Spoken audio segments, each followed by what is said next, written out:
I'm going to show you how to copy files from one drive to another. First, double-click on this PC on your desktop. Now identify which drive contains your original file. In this case, local disk K is my original drive. Double-click to open it. Identify the file you wish to copy and right-click on it. On the drop-down menu, click Copy.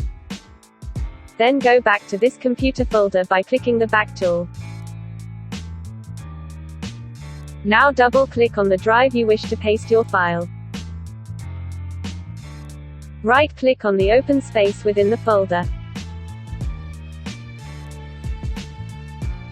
On the menu, click Paste.